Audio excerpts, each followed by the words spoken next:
Leda and the Swan, a poem by W. Beats. Leda and Swan was written in the form of a sonnet, and it is remarkable for its artistic beauty and for its expression of a vast expanse within little space.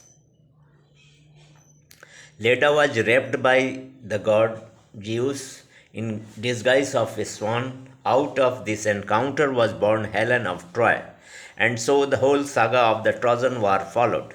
This union of the human, Leda, with the superhuman, Zeus, led to the birth of the heroes and heroines who created the Athenian civilization. The poem has a unique, majestic power about it, and its boldness is that of a very skilled and ambitious poet. It was fascinated by the critical moments in history, by sexual frenzy, and by supernatural inspiration. His great achievement in this poem is that he mixes all these elements, rather fuses all these elements into a controlled and at the same time vividly physical poem. The brute blood of the air to which it refers in this poem is a superb example of this fusion of the spiritual and the animal and the ethereal. It saw this combination as a mark of the pagan genius he praised so much in the pre-Christian Europe.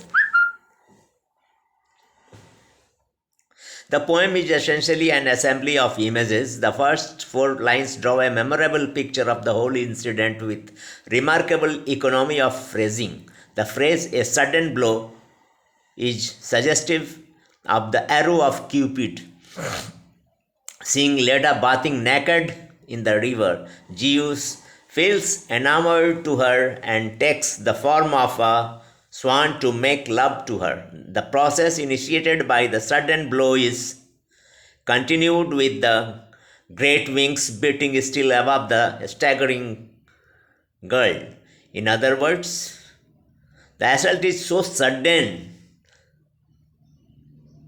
the attack is so sudden that it leaves Leda staggering.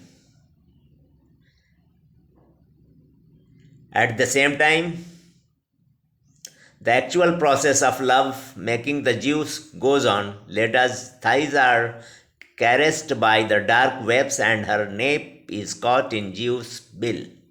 In this state of helplessness, Zeus holds her helpless breast upon his breast.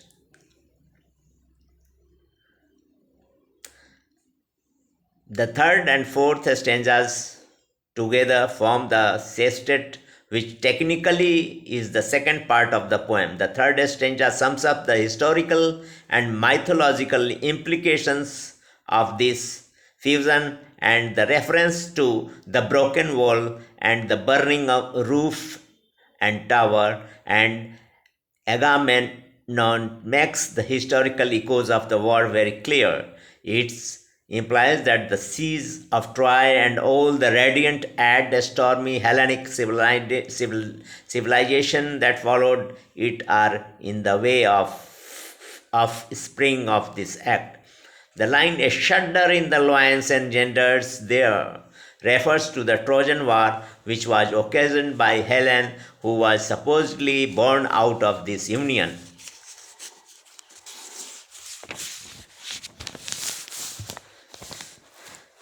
The poem is